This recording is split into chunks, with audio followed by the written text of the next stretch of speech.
आप सबों को आज सुबह जय मसीह की। और प्रभु हमारा कितना महान है, वो अद्भुत युक्ति करने वाला पराक्रमी और सामर्थी परमेश्वर है। आइए आज सुबह आनंद से उसकी आराधना करें। और बाइबल बताती है प्रभु यीशु मसीह आनंद से आराधना करने वालों को देखता है। प्रभु आपके स्तुति के सिंहासन पर, मेरी स्तुति के सिंहासन पर आज सुबह विराजमान है। जब प्रभु के बच्चे, प्रभु के जो उसके दीवाने हैं, जब उसको ढूंढते हैं, उसको खोजते हैं, उसके पास बैठते हैं, प्रभु उनको मिल जाता है। आज सुबह प्रभु यीशु मसीह के नाम की स्तुति हो। मैं आप सबसे ये कहती हूँ कि आप सब मिलें, सब ऑनलाइन जुड़ें और इस तरह से प्रभु के वचन को आज सुबह सुने, ताकि प्रभु आपके जीवन में अद्भुत काम कर सके। इससे पहले कि हम आगे बढ़े, हमारे जो हम गीत गाते हैं, वचन से सुनते हैं, आपके लिए प्रार्थना करते हैं, इससे पहले मैं एक वचन आपके सामने पढ़ना चाहती हूँ।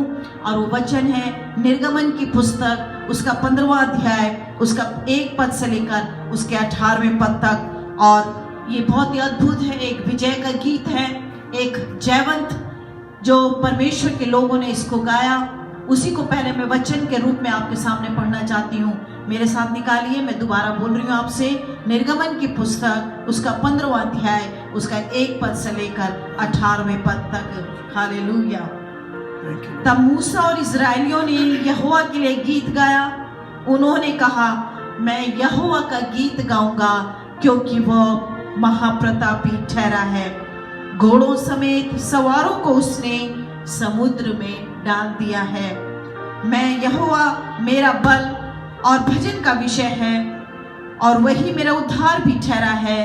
मेरा ईश्वर वही है, मैं उसी की स्तुति करूंगा। मेरे पूर्वजों का परमेश्वर वही है, मैं उसको सराहूंगा। यहोवा योद्धा है, उसका नाम यहोवा है। फिरौन के रथों और सेना को उसने समुद्र में डाल दिया है, और उसके उत्तम से उत्तम रथी लाल समुद्र में डूब गए हैं। गहरे जल ने उन्हें ढांप लिया, वे पत्थर की नाई गहरे स्थानों में डूब गए। हे यहोवा, तेरा दाहिना हाथ शक्ति में महाप्रतापी हुआ। हे यहोवा, तेरा दाहिना हाथ शत्रु को चकनाचूर कर देता है, और वे अपने विरोधियों को अपने महाप्रताप से गिरा देता है। तू अपना कोप भड़काता, और वे भूसे की नाई भस्म हो जाते हैं, और तेरे नथनों की सांस से जल एकत्र हो गया। धाराएं ढेर की नाई थम गईं, समुद्र के मध्य में गहरा जल जम गया। शत्रु ने कहा था, मैं पीछा करूंगा, मैं जा पकड़ूंगा, मैं लूट के माल को बांट लूंगा। उसने मेरा जी भर गया, मैं अपनी तलवार खींचते ही अपने हाथ से उनको नाश कर डालूंगा। तूने अपने श्वास का पवन चलाया, तब समुद्र ने उनको ढांप लिया। वे महाजल राशि में शीशे की नाई टूट गए। हे यहोवा, देवताओं में तेरे तुल्य कौन है? तू तो पवित्रता के कारण महाप्रतापी और अपने स्तुति करने वालों के भय के योग्य है, और आश्चर्य क्रम का करता है। तूने अपना दाहिना हाथ बढ़ाया, और पृथ्वी ने उनको निगल लिया। अपनी करुणा से तूने अपनी छुड़ाई हुई प्रजा की अगुवाई की। अपने बल से तू उसे अपने पवित्र निवास स्थान को ले चला है। देश देश के लोग सुनकर कांप उठेंगे, पलिश्तियों के प्राणों के लाले पड़ जाएंगे। यदोम के अधिपति व्याकुल होंगे, मोआब के पहलवान थरथरा उठेंगे। सब कनान निवासियों के मन पिघल जाएंगे, उनमें मत डर और घबराहट समा जाएगा। तेरी बाह के प्रताप से वे पत्थर की नाई अबोल होंगे। जब तक हे यहोवा तेरी प्रजा के लोग निकल न जाएं, तब तक तेरी प्रजा के लोग जिनको तूने मोल लिया है पार न निकल जाएं। तू उन्हें पहुंचाकर अपने निज भाग वाले पहाड़ पर बसाएगा। यह वही स्थान है, हे यहोवा, जिसे तूने अपने निवास के लिए बनाया है, और अपने पवित्र स्थान में हे प्रभु तूने आप ही उन्हें स्थिर किया है। यहोवा सदा सर्वदा राज्य करता रहे। ये एक ऐसा विजय का गीत है जो मूसा और इस्राएलियों ने तब गाया जब उन्होंने लाल समुद्र को पार कर दिया। हालेलुया। और तब यहाँ लिखा हुआ है, मरियम जो एक नबिया थी, हारून की बहन, उसने अपने हाथ में डफ लिया, और कई स्त्रियों ने अपने हाथ में में डफ लिया और वो गाती थी और इस जय के गीत को बार बार पुकारती थी, कहती थी यहोवा परमेश्वर मेरा बल और मेरे भजन का विषय है। उसने फिरौन के रथ को, फिरौन के सेना को लाल समुद्र में डाल दिया। और इस तरह से यहाँ लिखा हुआ है, परंतु इजरायलियों को वो स्थल ही स्थल ले चला। प्रभु के नाम की स्तुति हो। हमारा परमेश्वर हमेशा हमें जय के उत्सव में लेके चलता हुआ। हमारा परमेश्वर हारा हुआ परमेश्वर नहीं है, हमारा परमेश्वर जीता हुआ परमेश्वर है। और इसीलिए जब प्रभु जीता हुआ है, हम भी जीती हुई पारी में हैं। हालेलुया, हम भी जीते हुए हिस्से में हैं। जैसे इजरायली जीत कर इस तरह के गीतों को गा रहे थे, मेरा ईश्वर वही है, मेरा उद्धार वही है, मैं उसकी स्तुति करूंगा। यहोवा योद्धा है, उसका नाम यहोवा है।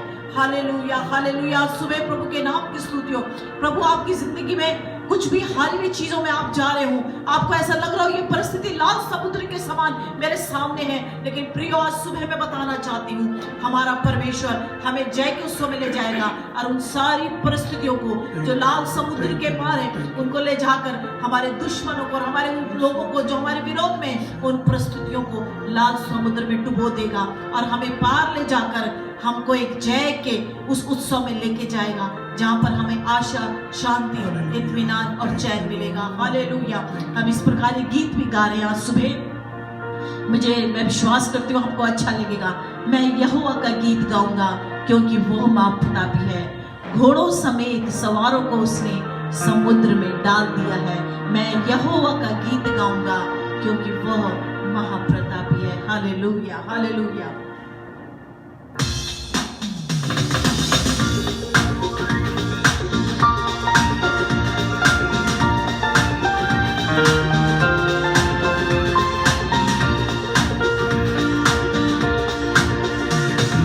यहोवा का गीत गाऊंगा क्योंकि वो महाप्रतापी है।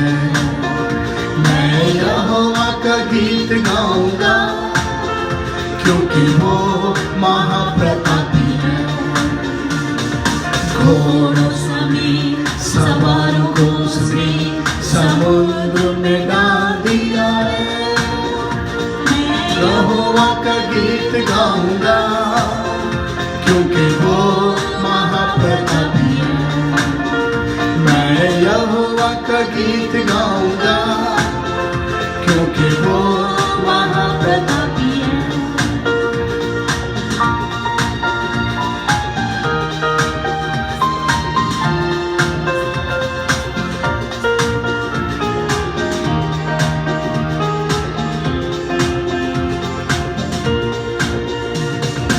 यहोवा परमेश्वर मेरा बल और भजन का विषय है।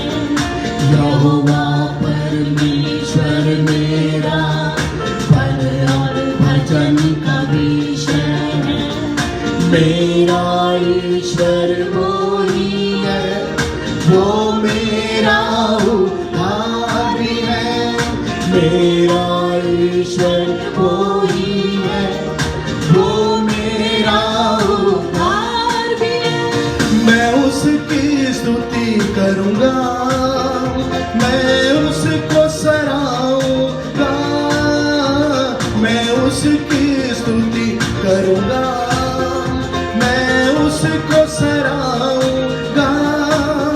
मैं यहोवा का गीत गाऊंगा क्योंकि वो महाप्रतापी है। मैं यहोवा का गीत गाऊंगा क्योंकि वो महाप्रतापी है।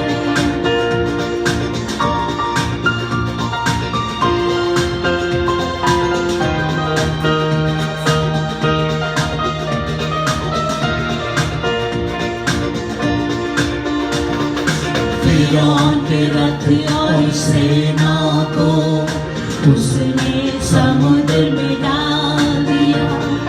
फिरौन के रथ और सेना को उसने समुद्र में डाल दिया।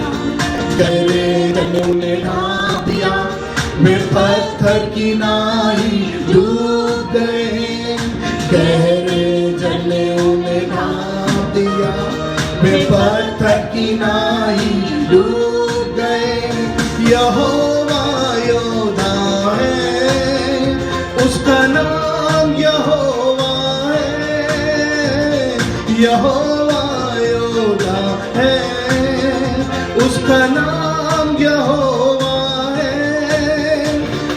यहोवा का गीत गाऊंगा, क्योंकि वो महाप्रतापी है।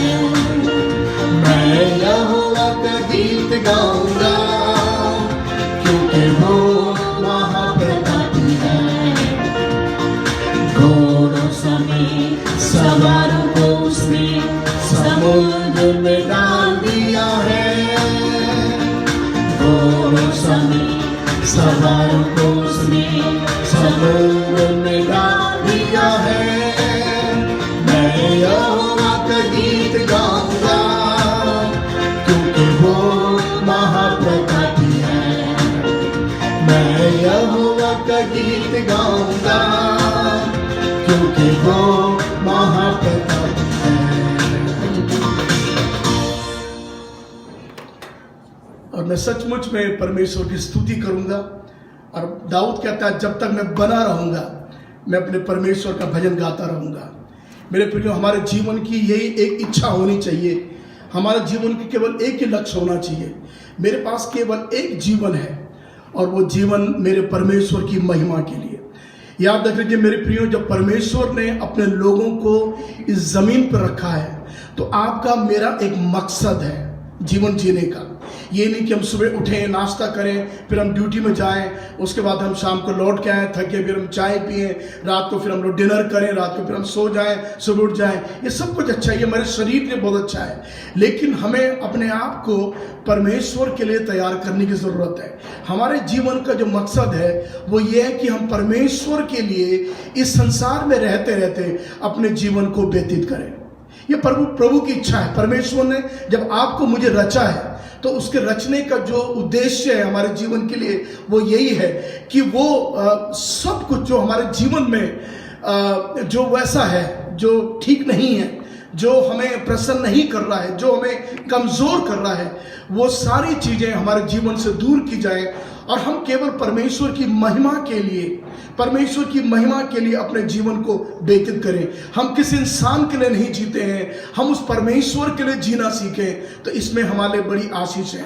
आज सुबह मैं आप सबों का स्वागत करना चाहूँगा इस ज़ायन गॉस्पेल मिनिस्ट्रीज जो हम लोग यहाँ बिजनौर में करते हैं, और इसके माध्यम से हम उन लोगों तक पहुँचते हैं जो लोग टूटे हुए हैं, जो लोग पिसे हुए हैं, जो लोग जो निराश हैं, जो लोग अशांत हैं, हम उनके पास लेके जाते हैं ताकि ये सुसमाचार जो प्रभु यीशु का सुसमाचार है वो उनको स्वतंत्र करे। अभी हम 15 तारीख हमारा इस महीने में 15 तारीख हमारा बहुत विशेष दिन हमारे देश के लिए है, और उस दिन हम एक विशेष कार्यक्रम हम लोग कर रहे हैं। और मैं ये चाहूँगा कि आप हमारे साथ जुड़ें। शाम के वक्त में आपको समय बता दिया जाएगा, शायद समय 5 बजे शाम को होगा। कृपया करके ज़रूर फेसबुक में ऑनलाइन हमारे इस कार्यक्रम को आप ज़रूर देखें।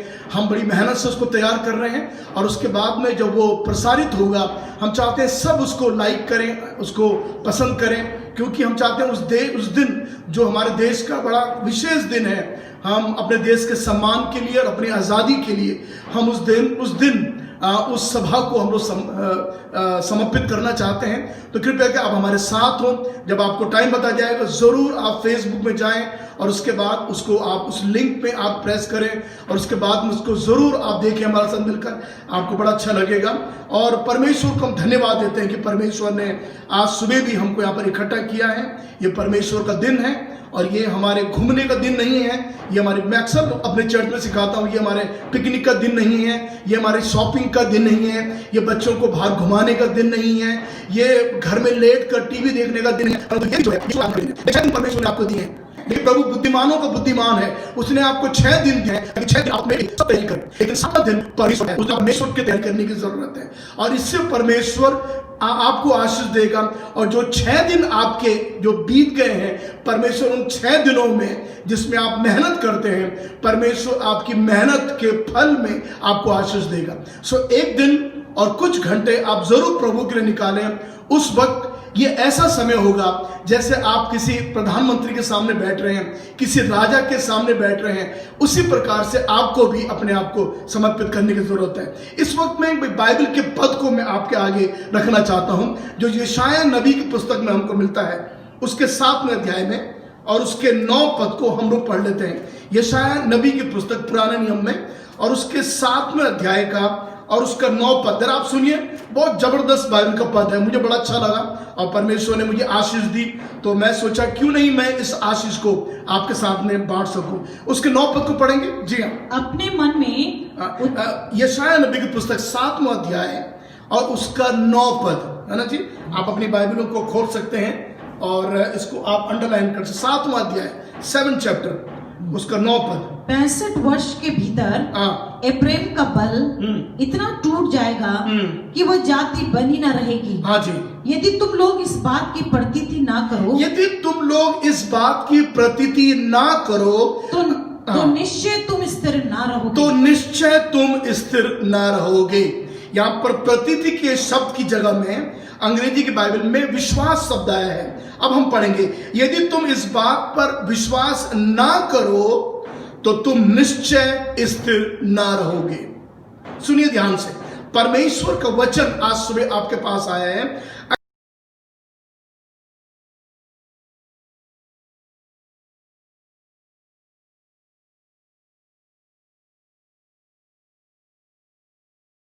अपना क्रोध दिखाया है। यदि आरामी तुम पर क्रोध दिखा रहे हैं, तुमसे लड़ने आ रहे हैं, तो तुम भय ना खाओ, तुम्हारा मन कच्चा ना हो, लिखा हुआ है। और लिखा हुआ 7 पद में, 7 पद को पढ़ लेते हैं, 7 पद को, 7 अध्याय के 7 पद को। हाँ जी, इसलिए प्रभु यहोवा ने ये कहा है कि ये युक्ति न तो सफल होगी, ये जो आरामियों की, ये विरोधियों की जो युक्तियां हैं, ना तो वो सफल होगी और ना वो पूरी होगी।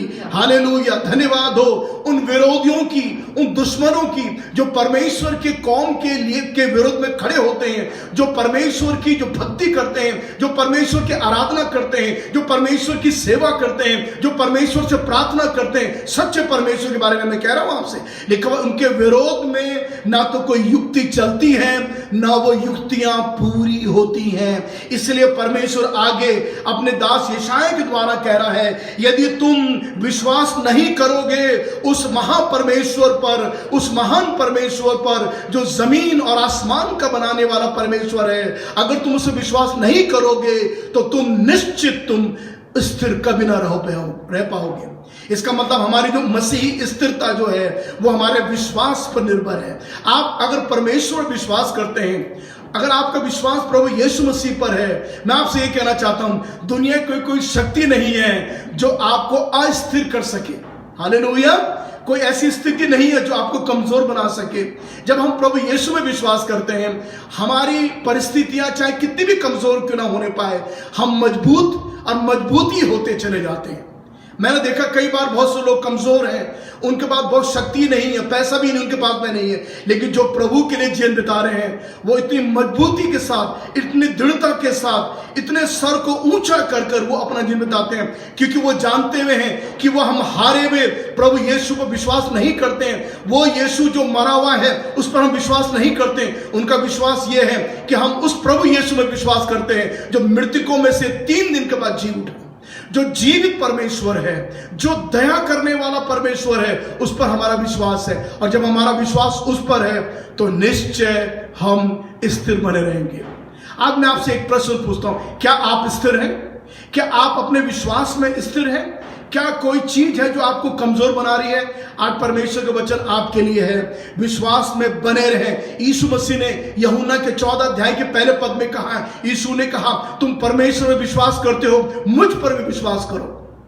क्यों विश्वास करो? यीशु ने कहा, क्योंकि मेरे पिता के घर में बहुत से ऐसे स्थान है, बहुत से कमरे घर है। लिखा हुआ है, यदि वो ना होते मैं तुमसे कह देता, मैं जाता हूं तुम्हारे लिए घर तैयार करने के लिए। मैं आपसे कहना चाहता हूं मेरे प्रियो, परमेश्वर का वचन आपसे यह कहना चाहता है कि अगर आप परमेश्वर विश्वास करते हैं, यीशु ने कहा तो मुझ पर विश्वास करो। जब विश्वास करोगे, प्रभु जानता है, तो तुम स्थिर बने रहोगे। तुम्हारी स्थिरता तुम्हारे विश्वास पर निर्भर है। कई लोग बड़े झूठे किस्म के स्थिरता में विश्वास करते हैं। बहुत से मैंने ऐसे मेरी जिंदगी में बहुत से लोग आए जो एक झूठी जिंदगी बिता रहे हैं, वो स्थिर नहीं है। वे कई बार दूसरों को देखकर मसीह जीवन बिताते हैं, वो कई बार दूसरों की कॉपी करते हैं। उनको वो हालेलुया नहीं जानते, लेकिन वो दूसरों को देखकर हालेलुया बोलते हैं। कई बार बहुत से लोग आत्मिक होने का एक ढोंग रचाते हैं, आत्मिक नहीं है वो लोग, लेकिन वो आत्मिक बनने की कॉपी करते हैं, दूसरों को देखने के बाद में वो सोचते हैं वो स्थिर है, लेकिन वो स्थिर नहीं है। वो लोग वो किसी को देख कर रहे हैं। उनके जीवन में गहराई में प्रभु यीशु का काम नहीं हुआ है, इसीलिए वो अस्थिर जिंदगी बिता रहे हैं। मेरे प्रिय, जो कॉपी करने वाले लोग हैं, जो दूसरों की देखा देखी अपना जीवन बिताते हैं, ऐसे लोग थोड़े समय में अगर हवा चलेगी तो ये लोग हिल जाएंगे। बाइबल में यहां पर लिखा हुआ, उससे पहले जब दुश्मन लोग आए तो परमेश्वर के लोग ऐसे हिल गए जैसे वन में वायु चलने से पेड़ हिल जाते हैं। तो मैं कई बार ऐसे लोगों को बोलता हूं जो मसीही जीवन में स्थिर नहीं है, जो मजबूत नहीं है, ये वे लोग हैं, बहुत ध्यान से सुने, ये वे लोग हैं, या वायु चलेगी तो ये पेड़ पे लगेगी, ये पेड़ ऐसे होंगे जो वायु चलने से ये पेड़ हिल जाएंगे। आपका मसीह जीवन ऐसा तो नहीं है जो थोड़ी सी हवा चली, थोड़ा विरोध की हवा चली, थोड़ा सताव की हवा चली, किसी ने आपको जय मसीह के ढंग से नहीं बोला, आपको बुरा लगा, कई बार आपने किसी बात को दिल में बिठा लिया और इन बातों को लेकर आप अपने जीवन को अस्थिर बना डालते हैं, अपनी मजबूती को तबाह और बर्बाद कर लेते हैं। जो मसीही मजबूती आपके अंदर होनी चाहिए वो नहीं है। इसीलिए बाइबल में लिखा हुआ है, अगर तुम विश्वास में स्थिर नहीं रहोगे तो तुम कदापि, तुम निश्चित तुम तरीके से आप स्थिर कभी न रह पाओगे। हमको विश्वास में मजबूत होना है, और जब विश्वास में हम मजबूत होंगे तो हम निश्चय हम स्थिर बने रहेंगे। प्रभु को हम धन्यवाद देते हैं। इसलिए बहुत जरूरत है कि हम इस बात में विश्वास करें कि हमारी स्थिरता हमारे विश्वास, मसीही विश्वास पर निर्भर है। मैं एक स्त्री के बारे में आपसे कहना चाहता हूं, उसका नाम रूथ था। मैं उसकी पुस्तक को हम लोग खोल देते हैं, लेकिन खोलने की जरूरत भी नहीं है, क्योंकि मैं एक पद को आपके आगे रखना चाहूंगा केवल समय बचाने के लिए। मैं कहानी को जल्दी बता देता हूं। 2 स्त्रियां थी, एक का नाम ओरपा था, दूसरे का नाम रूथ था, और ये गैर यहूदी स्त्रियां थी। मैं कहानी को छोटी बना रहा हूं। ये दोनों गैर यहूदी स्त्री थी, ये सच्चे परमेश्वर विश्वास नहीं करती थी ये, लेकिन इन्होंने यहूदी लड़कों से शादी कर डाली उन्होंने, क्योंकि जो यहूदी जो परिवार था ये बैतलहम से चलकर मोआब में ये लोग आ गए थे। मोआब में आने के बाद में जो स्त्री उनको लेके आई थी उसका पति भी मर गया, अर्थात उसके दोनों जवान बेटे शादी करने के बाद उनकी भी मृत्यु हो गई है। सो बाइबल में लिखा हुआ है पहले अध्याय में कि ये जो 2 स्त्रियां थी जो गैर यहूदी थी और जो सच्चे परमेश्वर विश्वास नहीं करती थी, अर्थात ये अपने पूर्वजों के देवताओं की आराधना करती थी। तो ये स्त्रियां, जब इनके दोनों पति मर गए तो इनकी सास ने उनको बोला कि तुम क्यों नहीं अपने घर वापस लौट जाओ, अपने मायके चले जाओ, क्योंकि मेरे पास तो बेटे नहीं रहे और इसलिए तुम्हारे लिए अच्छा होगा कि तुम वापस अपने मायके चले जाओ, अपने घर वापस लौट जाओ, अपने देवताओं में वापस चले जाओ। जब इस प्रकार से बोला तो जो जेठानी थी ओरपा, उसने सास को गले लगाया, प्यार किया, और वो तो सास को छोड़ के चली गई। परंतु रूथ के विषय में लिखा हुआ है उसने अपनी सास को नहीं छोड़ा। और देखिए एक पद है जो हमने कभी ध्यान नहीं दिया, आइए उस पद पर हम ध्यान दें। और तब लिखा हुआ है, उसके बाद में हम उन पदों को पढ़ लेते। रूथ की पुस्तक उसका पहला अध्याय, अगर हम उसके 18 पद को पढ़ेंगे, 18 पद से कुछ पद जो पहले हैं उनको पढ़ लेते हैं। 18 पद से पहले वाले पदों को हम पढ़ लेते हैं। रूथ की पुस्तक पहला अध्याय, उसके अगर हम 16 पद से पढ़ें कैसे लगेगा? रूथ बोली, हाँ, तुम मुझसे ये विनती न कर, हाँ, कि मुझे त्याग व छोड़कर लौट जा। हाँ जी, क्योंकि जिधर तू जाए उधर मैं भी जाऊंगी, उधर मैं भी जाऊंगी, जहाँ तू टिके वहाँ मैं भी टिकूंगी। तेरे लोग मेरे लोग होंगे, और तेरा परमेश्वर मेरा परमेश्वर होगा। हाँ जी, जहाँ तू मरेगी वहाँ मैं भी मरूंगी, और वहीं मुझे मिट्टी दी जाएगी। देखो, एक गैर यहूदी जो सच्चे परमेश्वर विश्वास नहीं करती है, उसने अपनी सास जो सच्चे परमेश्वर विश्वास करती थी उससे ऐसी बातें बोली, तेरा परमेश्वर मेरा परमेश्वर होगा, जहां तू दफनाएंगे वहां मुझे भी कब्र मिलेगी। और तब क्या लिखा हुआ, देखा 18 पद क्या लिखने वाला। हाँ जी, जब सास ने उसने यह देखा कि वह मेरे संग कि वह मतलब मेरी बहू मेरे संग चलने को स्थिर है। तब उसने उससे और बात न कही। और बात कुछ ना बोली उसने। जब बाइबल में लिखा हुआ है, जब सास ने देखा मेरी एक ऐसी बहू है जो गैर यहूदी है, जिसका विश्वास सच्चे परमेश्वर पर नहीं है, तो लिखा हुआ है जब उसने देखा इसका विश्वास उतना दृढ़ है कि ये कह रही कि तेरा परमेश्वर मेरा परमेश्वर हो जाए, तेरे लोग मेरे लोग हो जाए, तेरा कब्रिस्तान मेरा कब्रिस्तान बन जाए। तो वो ये कहने लगी, जब सास ने देखा एक ऐसी लड़की मेरे साथ चलने को स्थिर है। देखिए, स्थिरता बहुत जरूरत है। रूत के जीवन में हम मसीही स्थिरता को देखते हैं। मेरे विश्वासियों, जितने भी आप मसीही मुझे सुन रहे हैं, क्या रूत के समान आप भी विश्वास में स्थिर हैं? परिस्थिति कैसी भी हो, आप परिस्थिति को परवाह ना करें। अभी जितनी बदतर परिस्थिति इस समय यहूदा की है, जिस समय वो लोग आरामी आक्रमण करने को आ गए हैं, और यहां तमाम यहूदा के जितने लोग हैं वो थर कांप रहे हैं। ऐसा तो आपके साथ में नहीं हुआ ना, लेकिन इनके साथ में हो रहा है। इसलिए यशायाह नबी कह रहा है, तुम विश्वास में अगर बने रहोगे तो तुम निश्चय स्थिर बने रहोगे। तो रूत के जीवन को आप जरा देखें। ये स्त्री जब सास ने देखा ये अपनी बातों में, अपने विश्वास में स्थिर है, तो उसके बाद सास ने उसे कुछ नहीं बोला। उसने कहा ठीक है, तू चल मेरे साथ में। और आप जानते क्या हुआ? बाद में यही रूत यहूदियों के साथ रहते हुए इसने वहां पर ब्याह करा। यहूदी समाज में ये ग्रहण की गई, और इतना ही नहीं, आगे चलकर इसके जो वंश पैदा हुए, उन वंशों में परमेश्वर ने आशीष दी। उसी वंश से प्रभु यीशु संसार में आया। हालेलुया।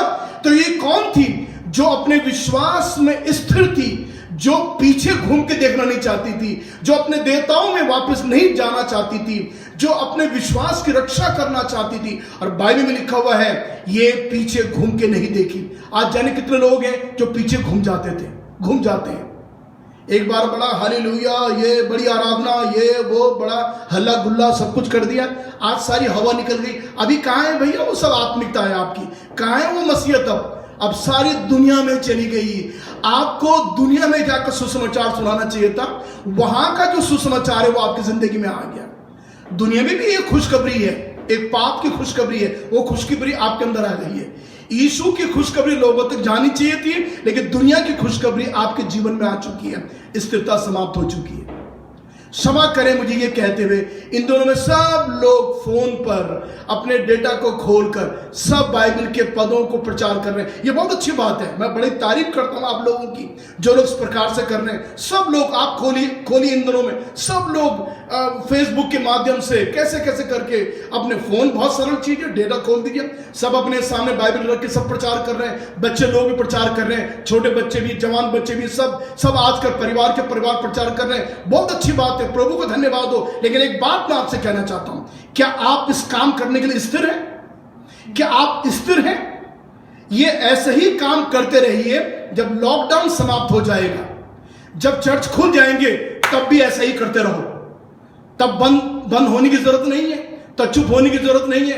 ये जो आग अगर आपके अंदर लग भी गई है, इस आग को बुझने मत दो। लगातार प्रभु के सुसमाचार को सुनाते रहो। हालेलुया।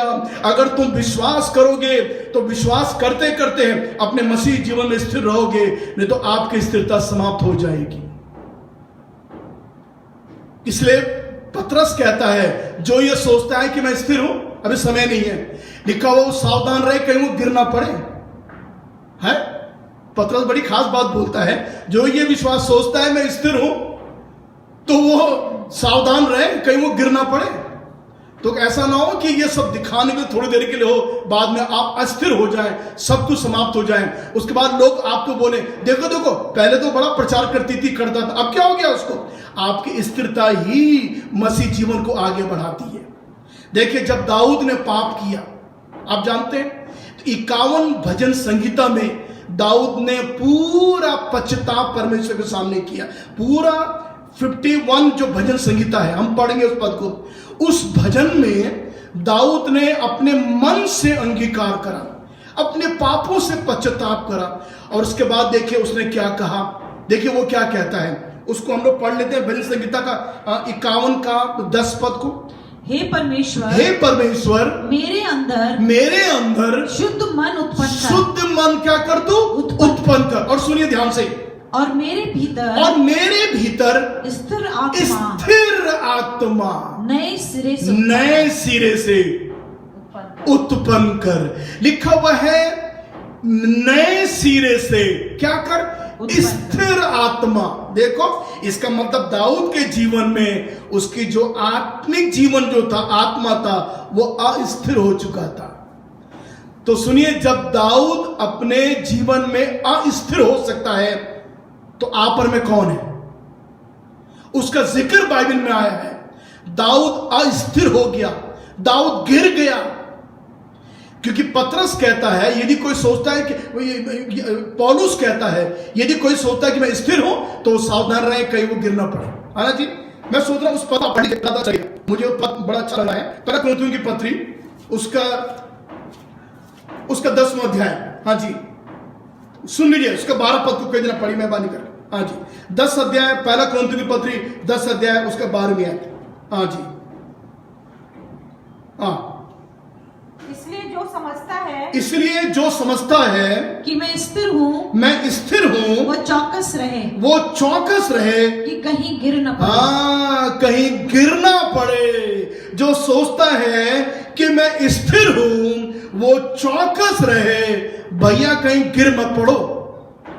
ध्यान रख लीजिए अपने मसीह जीवन, जो मसीह जीवन, सुनिए ध्यान से, जो मसीह जीवन आपको खड़ा कर सकता है, वो मसीह जीवन आपके द्वारा ही नीचे भी आ सकता है। आपकी स्थिरता आपके मसीह विश्वास पर निर्भर है। दाऊद कहता है, हे परमेश्वर, मेरे अंदर स्थिर आत्मा नए सिरे से उत्पन्न कर। प्रभु जी, मैं अस्थिर हो चुका हूं, दुनिया मेरे अंदर आ चुकी है, दुनिया का पाप मेरे अंदर प्रवेश किया। परमेश्वर, मैंने तुझे छोड़ दिया, मुझे क्षमा कर प्यारे प्रभु, तू मुझ पर अनुग्रह कर। देखिए, दिल से निकली हुई दुआ है। कई बार आपने ऐसी प्रार्थना करी, आपको प्रार्थना करना है, हमें पश्चाताप करना है, हे प्रभु, मुझे भी आप स्थिर आत्मा नए सिरे से मेरे अंदर उत्पन्न करें। हम सब एक आदमी के बारे में जानते हैं जिसने दुनिया में हुकूमत करी, उसका नाम अलेक्जेंडर द ग्रेट, जो सिकंदर महान जिसको हम बोलते हैं। आप जानते हैं इस व्यक्ति के बारे में, बहुत बातें कह सकता हूं क्योंकि मुझे बड़ा अच्छा लगता है इनके बारे में बोलने में। ये वो लोग थे जिन्होंने इस बात की प्रतिज्ञा ली जीवन में कि ये दुनिया में हुकूमत करके दुनिया में शासन करेंगे। ये था कि ये दुनिया के ऊपर they will become the king of the world. ऐसा था। बस सोचिए इनकी सोच कितनी बड़ी और महान सोच थी। ये सोचता था, लेकिन इसने ये भी कहा, इसका राजपाट जो है वो कभी नाश नहीं होगा, कभी बर्बाद नहीं होगा। लेकिन आप देखो, हमारे कहने से कुछ नहीं होता है, क्योंकि कई बार हम जो कहते हैं वो बातें हमारी बनी भी नहीं रहती, हम मजबूत नहीं होते उस बात में। हम भावनाओं तक आत्मक तरीके से या हम किसी के कहने के द्वारा हम कह सकते हैं इस बात को, लेकिन ये कहना केवल कहना रह गया।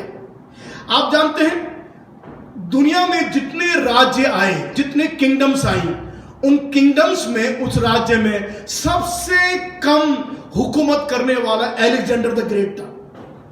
उसने केवल 13 साल राज्य किया, 13 साल, केवल 13 इयर्स। और आप जानते हैं केवल 32 साल की उम्र में, 32 इयर्स ओल्ड यंग मैन, जवान आदमी जो दुनिया पर हुकूमत करना चाहता था, वो मर गया। आप जानते हैं वो कैसा मरा? उसके बारे में 2 ओपिनियन। सबसे पहले ये कहा जाता है एक मलेरिया ने उसको मौत दे दी।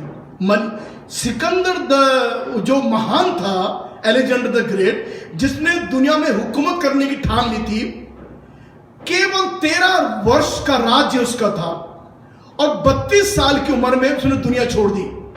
कैसे? एक छोटी सी मौत, मलेरिया ने उसके प्राण ले लिए। कुछ लोग कहते हैं उसको पॉइजन दिया गया, लेकिन मलेरिया ने उसके प्राण ले लिया। देखिए, उसका सारा राज्य समाप्त हो गया। मैं आपसे ये कहना चाहता हूं, दुनिया में इतने बड़े बड़े लोग, जो बड़ी बड़ी डींग मारने वाले लोग, बड़ी बड़ी अहंकार की बातें बोलने वालों का जब ये हाल हो सकता है, मसीहों आप ध्यान रख लीजिए, आपका विश्वास ही आपको मजबूती देगा। जो आपका विश्वास प्रभु यीशु मसीह पर है, यीशु ने कहा तुम परमेश्वर विश्वास करते हो, तुम मुझ पर भी विश्वास करो। और जब विश्वास करोगे तो तुम्हारे लिए विश्वास करने के बाद यह परिणाम होगा, तुम मेरे साथ सदा सर्वदा मेरे साथ मेरे घर में रहोगे। स्थिर जीवन बिताना सीखें इस मसीह जीवन में। कोई चीज भी आपके सामने ना आए, कोई चीज भी आपको कमजोर ना करे, आप बड़ी बड़ी बातों को मुंह से ना निकालें। हमें नहीं मालूम कल का दिन हमारा होगा कि नहीं होगा, लेकिन आज के लिए हमको स्थिर होने की जरूरत है। आज के लिए हमको पश्चाताप करने की जरूरत है। आज के लिए अपने आप को परमेश्वर से हमारे संबंध को जोड़ने की जरूरत है। मेरे प्रियो, मैं बताना चाहता हूं ये एक गंभीर विषय हमारे लिए है। आपकी मसीह स्थिरता ही आपको आगे की ओर ले जाएगी। और जब आप मसीह जीवन में इस जमीन पर, इस दुनिया में जब आप स्थिर बने रहेंगे, जब आप मजबूत बने रहेंगे, तो ही आप स्वर्ग के राज में प्रवेश कर पाएंगे। नहीं तो आप कमजोर होकर हम स्वर्ग के राज में प्रवेश नहीं कर सकते।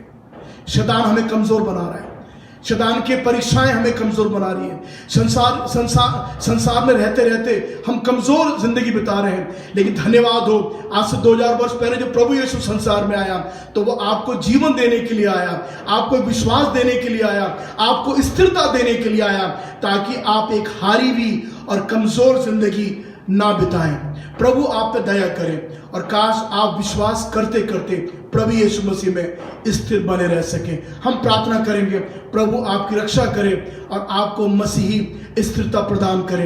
दुनिया की कोई भी चीज आपको कमजोर नहीं बनाएगी। सुनिए, ये कोरोना भी आपको कमजोर नहीं बनाएगा, कोई वायरस आपको कमजोर नहीं बनाएंगे। इनसे आपको डरने की जरूरत नहीं है। अगर आपको डरना है तो आपको कोरोना से नहीं डरना, आपको परमेश्वर से डरना है। और देखिए, जब आप परमेश्वर से डरेंगे और स्थिर बने रहेंगे, आपको डरने की कोई जरूरत नहीं है। आप मजबूती के साथ इस संसार में जीवन से बढ़कर आप जिंदगी बिताएंगे।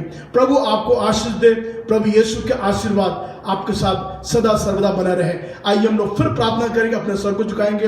एक छोटी सी प्रार्थना हम लोग करते हैं, अपने आप को प्रभु के हवाले करते हैं और हम ये कहते हैं कि परमेश्वर आप मुझ पर दया करें। और आज जब परमेश्वर, जब प्रभु की दासी आप पे प्रार्थना करती है, तो आप अपने आप को प्रभु यीशु के हाथों में सौंप दें, ये कहकर प्रभु जी आप मुझे स्थिर करें, प्रभु जी मेरे विश्वास को स्थिर करें।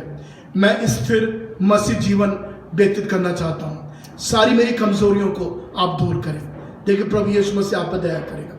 हालेलुया। आइए हम लोग प्रार्थना करें। धन्यवाद हो, हालेलुया, हालेलुया। धन्यवाद हो प्रभु, आज हमने सुबह तेरे पवित्र सामर्थी वचन को सुना प्रभु जी। धन्यवाद कि हमारे मसीह जीवन में जब हम संसार में हैं तो हमारे जीवन की स्थिरता कितनी जरूरी है। कई बार हम परिस्थितियों से या कुछ ऐसी परेशानी हमारे जीवन में आते हैं, हम प्रभु से दूर हो जाते हैं, हम स्थिर नहीं रहते। हम ये नहीं कहते कि ये कुछ समय के बाद हो सकता है ये परिस्थिति परमेश्वर हमारे सामने से हटा दे। ओ प्रभु, हम पर दया कर। आज सुबह मेरे सुनने वाले भाई बहनों पर आप अनुग्रह हो पिता परमेश्वर। कभी हमारे जीवन में ऐसी परिस्थितियां, हम उन परिस्थितियों को ना कहकर हम विश्वास में स्थिर रह सके। हम कह सके कि मेरा प्रभु इन परिस्थितियों को मेरे सामने से हटाएगा, पर मैं प्रभु यीशु मसीह में स्थिर बना रहूंगा। प्रभु दया कर प्रभु। ये तब होगा प्रभु जब हमारे अंदर वो दृढ़ विश्वास होगा कि हमारा प्रभु, हमारा यीशु हमारे लिए क्या कुछ नहीं कर सकता, जो तीसरे दिन जी उठा और आज भी जीवित है। जब हम उसको पुकारते हैं वो हमारी सुन लेता है। तो हमारा विश्वास ही हमको स्थिरता देगा, जो प्रभु यीशु मसीह में करते हैं। क्योंकि कई लोगों ने प्रभु यीशु मसीह पर विश्वास किया, कुछ समय के बाद वो स्थिर नहीं रह सके और आज वो संसार में दिखाई नहीं देते कि कहाँ है। प्रभु हम पर दया कर प्रभु। मेरे सुनने वाले भाई बहनों पर दया कर प्रभु, ताकि हम विश्वास में स्थिर रह सके। जैसे रूथ के बारे में हमने सुना, उसने अपनी सास को नहीं छोड़ा, प्रभु ने उसको भी नहीं छोड़ा। और उसके बाद हम देखते हैं वो पर यीशु मसीह के वंशज बन गई। Hallelujah, hallelujah, hallelujah, hallelujah. प्रभु हम पे दया कर प्रभु जी। हम संसार में प्रभु स्थिरता ना खोकर प्रभु, क्या ऐसा ना हो कि स्वर्ग का राज्य हमारे हाथ से निकल जाए। ओ प्रभु हम पे दया कर प्रभु जी। इस संसार में प्रभु कठिनता से, ओ प्रभु दुखों को सहकर प्रभु हम उस जीवन के मुकुट को पा सके प्रभु, जो तूने हमारे लिए रखा है। धन्यवाद। आज सुबह हम अनुग्रह कर, हम पे दया कर प्रभु। चाहे परिस्थिति जीवन में कैसी आए, हम कहने पाए यीशु हम तुझको हमेशा ऊंचा ऊंचा रखेंगे। प्रभु हम पे दया कर। यदि आज कोई समस्या को लेकर बैठा है प्रभु, आज प्रभु मेरे सुनने वाले जो लोग जो ऑनलाइन है प्रभु, किसी परेशानी को लेकर बैठे हैं प्रभु, मैं विश्वास से प्रार्थना करती हूँ प्रभु, इसी समय उनकी प्रार्थना सुन प्रभु जी, वो विश्वास करें और प्रभु तुझ में स्थिर रह सके। प्रभु तू सारी परेशानी को हटा देगा। धन्यवाद देते प्रभु, इस बीमारी के बीच, इस महामारी के बीच में प्रभु अपने लोगों की रक्षा कर प्रभु, ताकि प्रभु का मसीह जीवन स्थिर रह पाए और वो कहने पाए हम तो इस समय में रह रहे थे, लेकिन हमारे यीशु ने हमें जीवित रखा और इस बीमारी से हमें बचाया। प्रभु आपकी स्तुति हो प्रभु, स्तुति हो। पूरे सप्ताह हमको संभाल प्रभु, अपने अनुग्रह और दया में रख, ताकि हम तुझ में विश्वास में बढ़ते चले जाएं। वचन पढ़ना, प्रार्थना करना, ये हमारे जीवन का हिस्सा हो प्रभु। धन्यवाद। उपवास करना, जैसे हम रोज खाना खाते हैं, पानी पीते हैं, अपना सारा काम करते हैं, वैसे ही हम अपना वचन पढ़ें, प्रार्थना करें। और जब हम ऐसा करते चलेंगे, हम मसीह जीवन में स्थिर होते चले जाएंगे। Hallelujah, hallelujah, hallelujah.